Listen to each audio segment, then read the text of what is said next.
my friends. Welcome back to another episode of Deep True Crime. I'm Manny Rodriguez. Thank you for joining me today. Today, we're going to be talking about Troy Driver, previously charged and convicted of murder, with which him and his friends committed, to now again murdering another human being. A wonderful human being. Someone with so much life to live. She was only 18. I'm talking about Naomi Irion. Taken away in her car while sitting in her car in front of Walmart on March 12th of 2022.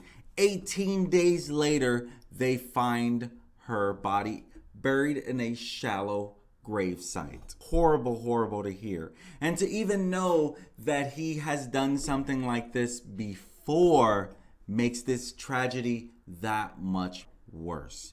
Because here's the thing, and that's the whole purpose of this channel. You really want to be careful of people around you. Locking your doors. I'm notorious for leaving my doors open a lot, even when I'm not in my car. My wife gets on me all the time about that. You know, you can easily be trusting to the wrong person. That's why I bring light on these cases so that we know how bad this can be. And today we're going to explore this Troy Driver and his previous crime to the new charges that he's faced with. Right now, he has been given the option of $750,000 bail set out, but that was before Naomi was found.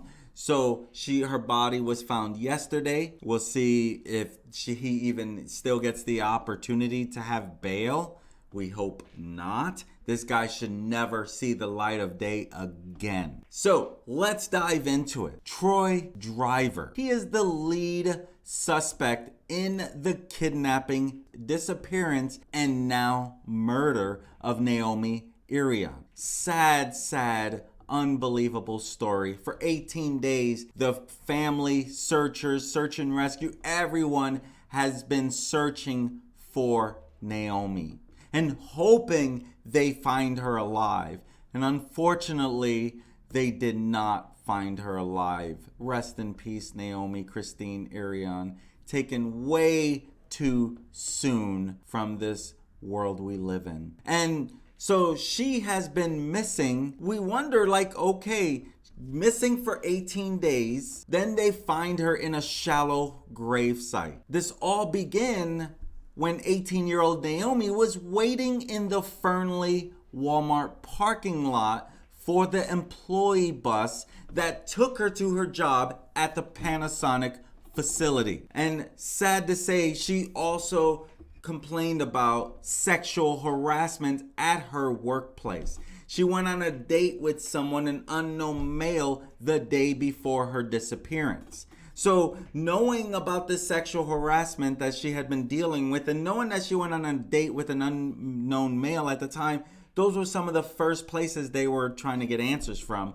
only to find some video surveillance that would bring more questions than answers. And so she sat in her car, passing the time waiting for the shuttle bus to take her to work. And she's playing on social media, she's texting with friends, going back and forth, and then boom, all communication stops. At 5:25 in the morning, surveillance footage captured a masked man approaching Irion's car. He wore a hooded sweatshirt and approached her car from behind. It is unknown what he said to her, but you can tell that Irion moved from the driver's seat over to the passenger side while he drove away behind the steering wheel. And Irion has not been seen alive since. On Friday, March 25th, a 41-year-old man named Troy Driver was identified as the man surveillance footage had captured before she disappeared. So they wanted to speak to him. He was arrested on charges of kidnapping, but at that time, little was known as to what evidence investigators had that they had collected that was tying him to her disappearance. But he's been through the system before, so maybe that was some of it. because he has quickly become known by people as the person that is responsible for the disappearance of Naomi Irion. And boom, everyone started talking about Troy Driver. And this is so interesting because so many things seem to return to Mendocino County, which is where the main suspect, Troy Driver, this is where he originally started his crime spree, should I say, where he started committing bad crimes. You see, in mid-April 1997, Troy Driver and some accomplices, they would wield a semi-automatic handgun and pistol grip shotgun on 3 separate occasions, committing 3 armed robberies between Mendocino and Sonoma County. On April 22nd of 1997, Troy Driver and 3 others would carefully manufacture the circumstances that led to the shotgun murder of another teenager. Now, Troy Driver and another person would stuff the body in the trunk of the victim's car, dump the corpse off of Highway 128 east of Navarro, and then torched the car to get rid of evidence. And so, of course, the news are going to catch on to this. They're going to be like, Troy Driver, wait a second. He was also responsible for these terrible crimes 25 years ago. And so I'm going to share with you some of what is reported of Troy Driver's involvement in the murder of a methamphetamine dealer. Little insight into some of his criminal activities. Who he was 25 years ago. Why was he let out? If he was not let out, Naomi would be here today. On May 4th and May 6th, 1997, the Ukiah Daily Journal posted this little article, Family Seeks Missing Willits Man. And it says, and you can see, police are asking for help in finding a Willits teenager missing since April 21st. Paul Steven Rodriguez was last seen about 8 p.m. that day driving his 1986 Mercury Cougar in the Willits area. The car is maroon with gray primer on the front fenders. It has California license plates. Rodriguez is 19 years old, 5 feet inches tall with dark blonde hair and blue eyes, weighs 270 pounds and has a small scar on the bridge of his nose. He was last seen, and it was sharing, right? And it says, anyone with information concerning Rodriguez's whereabouts is asked to call. Now, this was in 1997, in May of 1997, on May 4th and May 6th. Then they posted another article on May 7th where Rodriguez was found by search and rescue personnel. And I'm sharing this little piece from the Daily Journal with you. The body of a missing 19-year-old Willits man was found Thursday in a shallow grave. You can see some similarities because Naomi was found in a small, shallow grave site. Paul Steven Rodriguez reportedly had been shot in the head, and they did an autopsy to determine the precise cause of death. Now, initial details of the killing began to emerge and started coming out on this a little more. And you can see the article again from Dan McKee of the Daily Journal back in 1997. And so on May 8th, 1997, there was another article by Dan McKee entitled More Details released on Willits' murder. It says right there, a 19-year-old man and 2 teenagers have been arrested on suspicion of murder in connection with the death of a missing Willits teen. Investigators were led to the scene by Carl Dulinski, 19 years old. He was one of the 3 that were accused of shooting Rodriguez to death. And Rodriguez, he was lured there by his girlfriend, by his 17-year-old ex-girlfriend shortly after midnight. Now, according to family, they said they thought she was the girlfriend. And the girl is the one that shot Rodriguez in the head. Then the 3 stuffed Rodriguez in the trunk of Rodriguez's Mercury Cougar, and they dumped the body off 3 miles east of Navarro. How some of this started coming out was an informant had divulged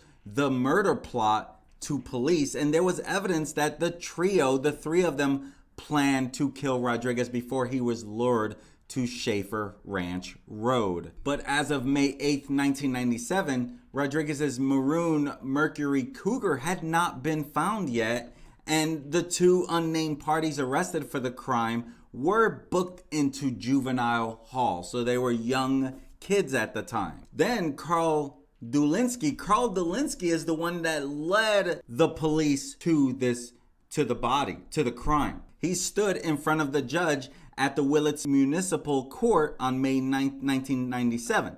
And he was accused of providing a teenage girl with the shotgun she would use to kill Paul Rodriguez, who, again, was supposed to be her boyfriend. 17-year-old at that time, Alyssa Moore, she used the shotgun to shoot Rodriguez in the head near a home owned by the parents of 17-year-old Troy Driver, which was located on the isolated Schaefer Ranch Road south of Willits. And the prosecutor at that time for Mendocino County District Attorney's Office, they filed a petition that both Driver and Moore is the girlfriend, they filed a petition to be tried as adults in the case, in which they both faced charges of murder while lying in wait. Now, if approved at that time, the teens could have faced being sentenced to life without parole. Now, Carl Dulinski's attorney, he was delaying his clients entering a plea at that point because he knew nothing of the case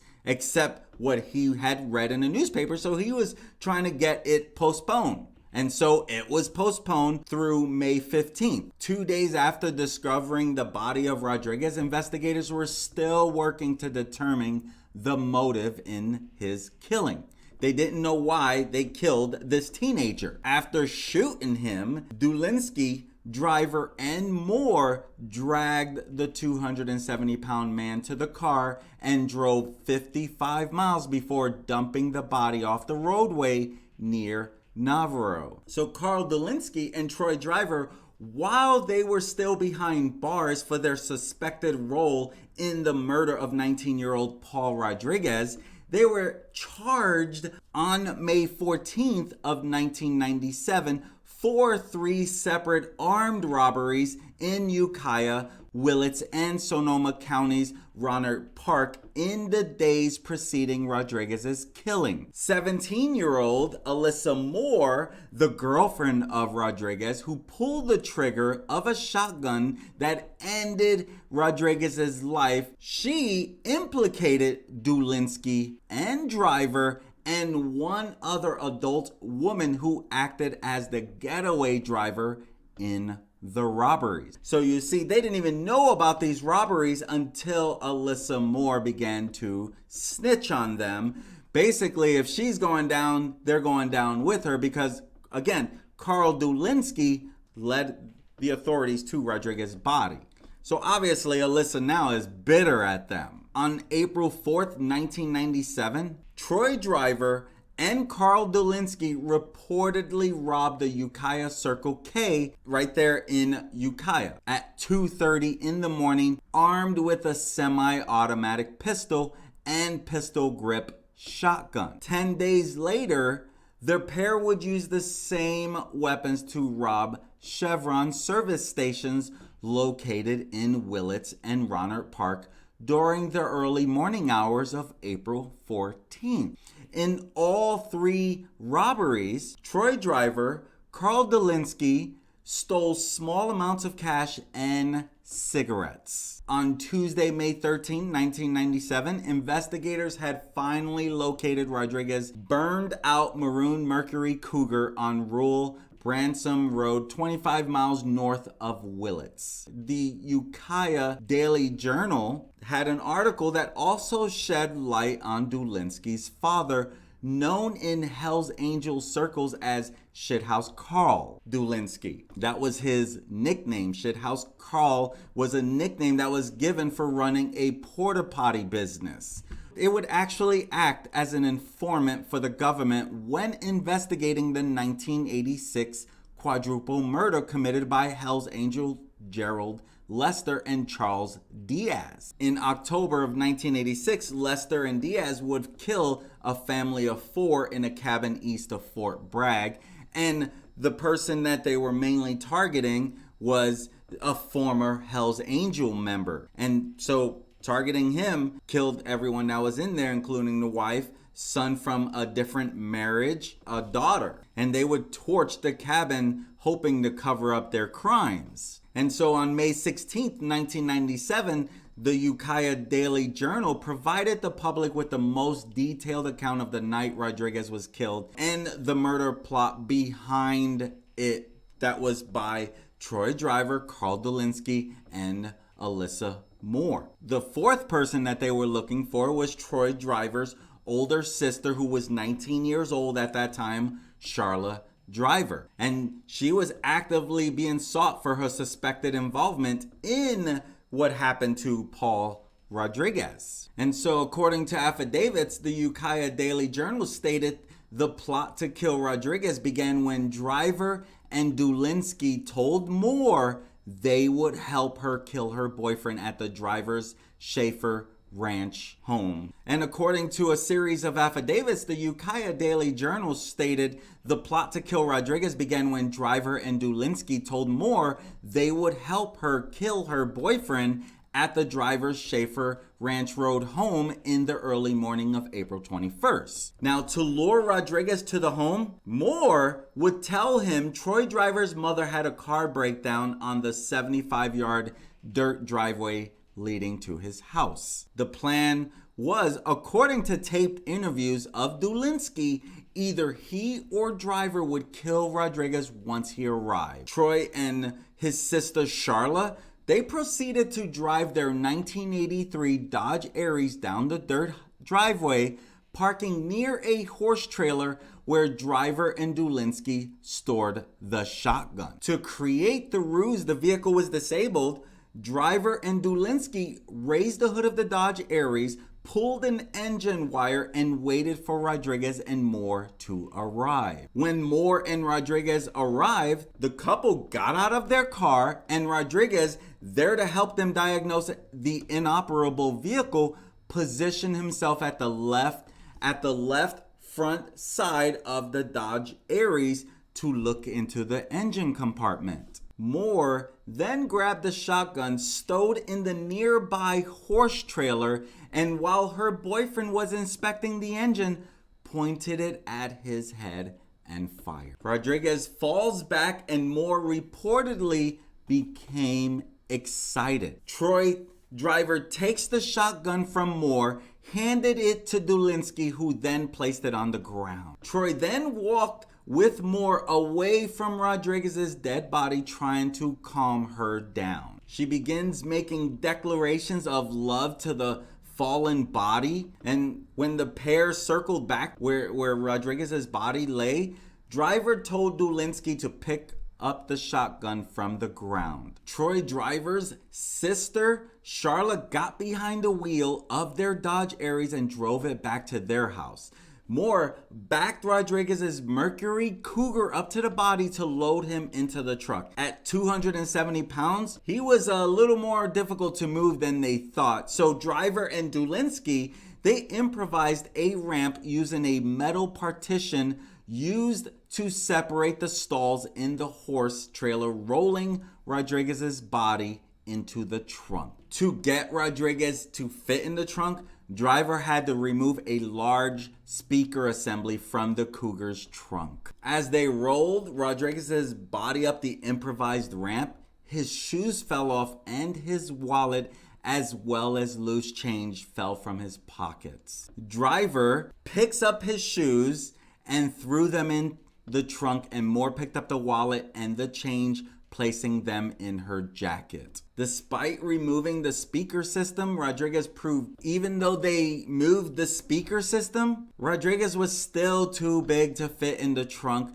So Driver used a 4-foot long metal fence post to leverage the 270-pound man into the cramped space. Like using a pole to kind of just use him to get there, is my guess. Terrible, terrible, terrible. At that point, Troy Driver, Carl Dolinsky, Alyssa Moore drove Highway 128, and then they dumped his body about 2 to 3 miles east of Navarro. They would obviously be arrested for this, and so justice in the murder for Paul Steven Rodriguez would come slowly, but each suspect approached the charges differently. On July 4th, 1997, the Ukiah Daily Journal would report that Dulinski pled guilty to a single count of murder after the fact. He also pled guilty to 3 counts of robbery, 2 counts of using a firearm during the commission of a robbery,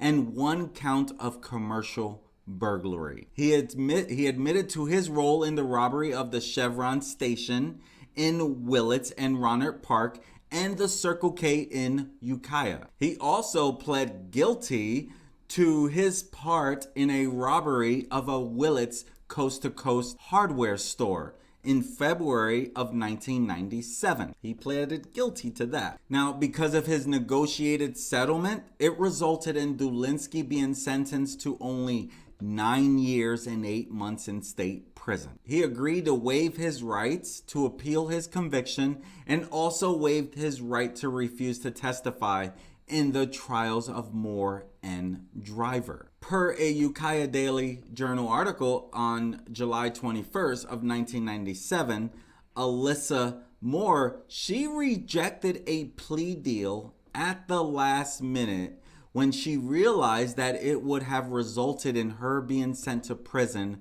for 16 years, opting to take her chances in front of a jury instead. She was reportedly seen laughing and joking with her public defender, Jeffrey Toma, prior to the plea deal hearing. But she would later change that again. On August 26, 1997, the Ukiah Daily Journal published an article announcing that Moore, despite her initial trepidation, pled guilty to second-degree murder for her role in the death of Rodriguez. Her plea deal would result in a 15-year sentence and be eligible for parole after serving 12 years and 9 months of the sentence. Troy Driver, who was 17 years old at the time when he pled guilty to being an accessory to murder after the fact, according to the Ukiah Daily Journal in August 31st of 1997, he would also plead guilty to his role in the armed robbery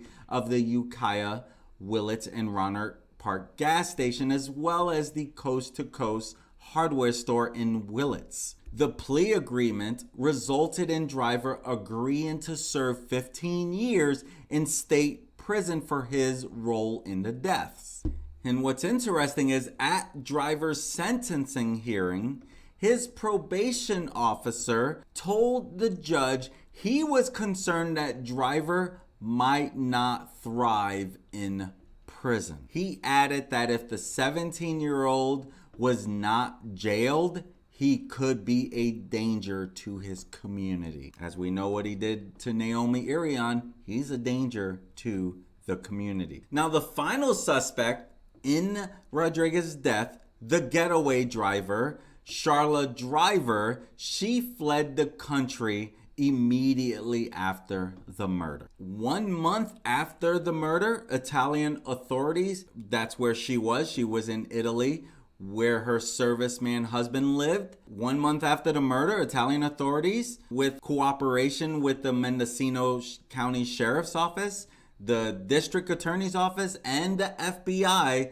they located Charla, and from June 97 to February 98, she was imprisoned in an Italian jail. So she got the least of the time of all of them. After he was in prison, the Ukiah Daily Journal, they kept sharing information. Things would come out that was not quite readily available to the public. And so we learned that Troy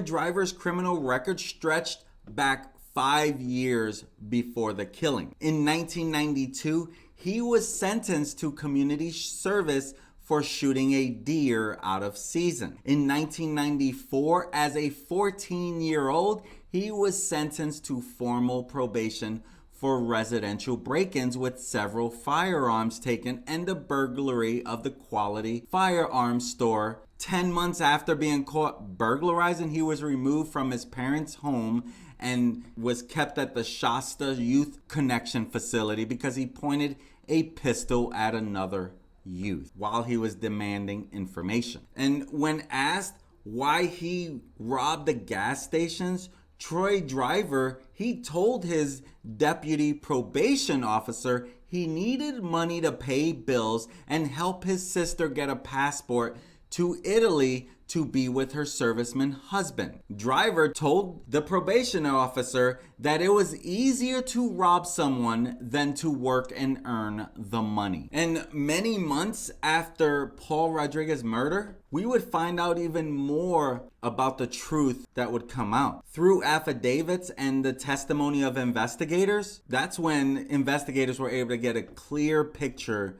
of the dynamics that would inspire a teenage girl to meticulously plan the killing of her boyfriend and recruit others in her efforts. Before Troy Driver and Carl Dulinski robbed the Circle K, Driver told his probation officer that Dulinski kept talking about wanting to kill someone. So Driver told the probation officer that he gave Dulinski a pistol with a reversed firing pin. And the pair would steal a total of $78 when they robbed the Circle K. The next robberies occurred on the same day in Willits and Ronert Park, and Driver and Dulinski would be accompanied by a Robert Collier and Charla Driver, Troy's sister, and another youth would remain in the car. The two robberies would net $170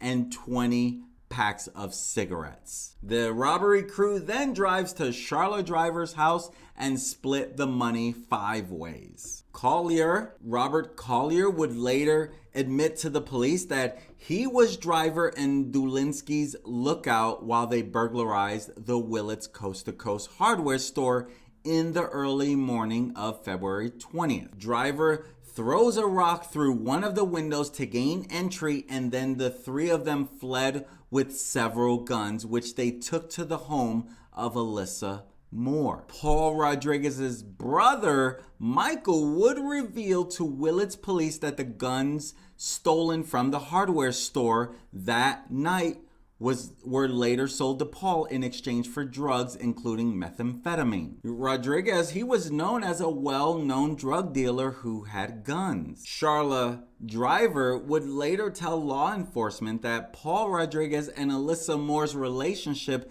had resulted in multiple occasions of domestic abuse. Now, this angered Troy Driver due to a big brother little sister dynamic he had with Moore. At one point, Moore showed Driver bruises inflicted by Rodriguez, and he proposed she move into his home so he could protect her. 6 days after the robbery crew had hit the Chevron gas stations in Willits and Ronert Park, Moore drove Rodriguez's Mercury Cougar to Ukiah with Troy Driver, Carl Dulinski, and Charla Driver. As they drove back to Willits, Moore reportedly complained she was tired of the way Paul was treating her. She asked Driver and Dulinski to kill Rodriguez for her. Driver told probation officer that this was not the first time she had talked about killing Rodriguez, but always regarded her sentiments as just a threat. This time, Moore had a plan. She laid out her plan to Driver and Dulinski. She would lure Rodriguez into the rural road near Driver's house. She laid out her plan to Troy Driver and Carl Dulinski. She would lure Rodriguez onto the rural road near Driver's house with the potential of a drug deal, and then upon arrival, there would be a vehicle purposefully disabled. She planned on killing him when he was hunched over attempting to fix the car. Moore dropped Driver and Dulinski off, and the two reportedly discussed her proposal but did not want to go through with it. Driver would later get the pistol grip shotgun from his house and place it in a horse trailer near the driveway. The two young men would later see Moore in Willits and tell her they could not go through with the plan, and she told them it was okay and she would do it herself. So where are all these characters now? Well, we know that Troy Driver is now going to be hopefully spending the rest of his life in prison for the murder and disappearance of Naomi Irion. We don't really know what happened to Charla Driver after her jail sentence and probation. She could still be alive, healthy and healed. She could be dead. And Alyssa Moore, she was in state prison up to 2013.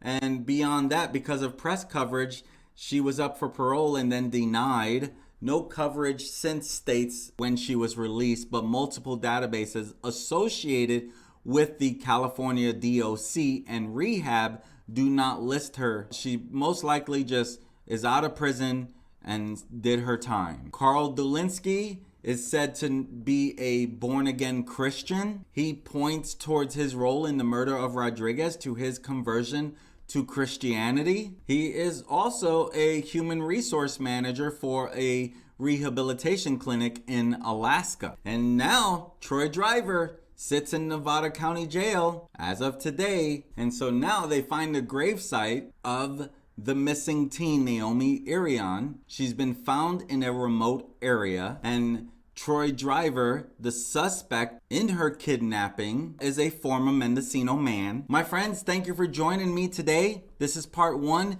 Make sure that if you want to follow this story as I continue part 2, make sure you click on that subscribe button. I'm Manny Rodriguez. Thank you for joining me today. Have an amazing day. Peace.